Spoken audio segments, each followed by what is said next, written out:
মানহাদির উপর যে ন্যাক্কারজনক হামলা হয় তার প্রেক্ষিতে পল্টন থানায় ইতিমধ্যে একটা হত্যাচেষ্টা মামলা দায়ের করা হয়েছে। ঘটনাস্থলে যে প্রত্যক্ষভাবে জড়িত যে দুজন তাদেরকে আমরা ইতিমধ্যে শনাক্ত করেছি এবং তাদেরকে গ্রেফতারের জন্য আমাদের প্রচেষ্টা অব্যাহত রয়েছে এবং এই ঘটনার সাথে সংশ্লিষ্টতার অভিযোগে 7 জনকে এ পর্যন্ত গ্রেফতার করা হয়েছে। মামলাটি সুষ্ঠু তদন্তের স্বার্থে ইতিমধ্যে ঢাকা মহানগর গোয়েন্দা পুলিশের নিকট হস্তান্তর করা হয়েছে।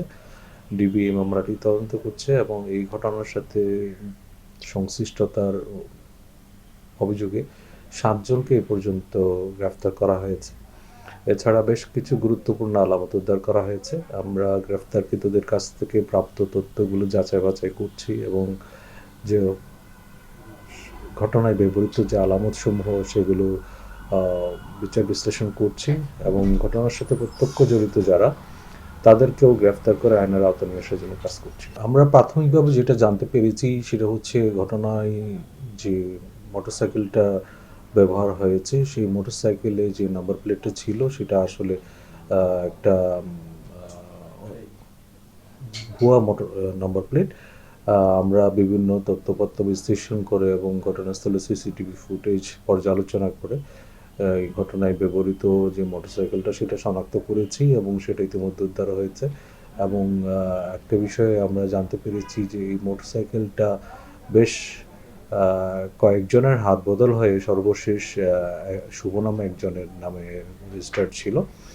তো তার হাত থেকে মোটরসাইকেলটা কীভাবে যারা অপরাধী তাদের হাতে এলো সেটাও আমরা বিশ্লেষণ করে দেখছি।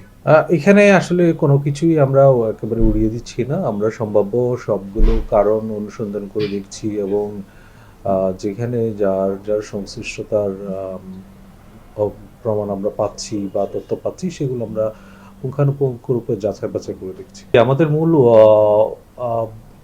টার্গেট হচ্ছে ঘটনাস্থলে যে প্রত্যক্ষভাবে জড়িত যে দুজন তাদেরকে আমরা ইতিমধ্যে শনাক্ত করেছি এবং তাদেরকে গ্রেফতারের জন্য আমাদের প্রচেষ্টা অব্যাহত রয়েছে।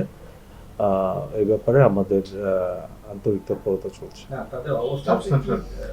তাদের অবস্থান শনাক্ত করার চেষ্টা চলছে।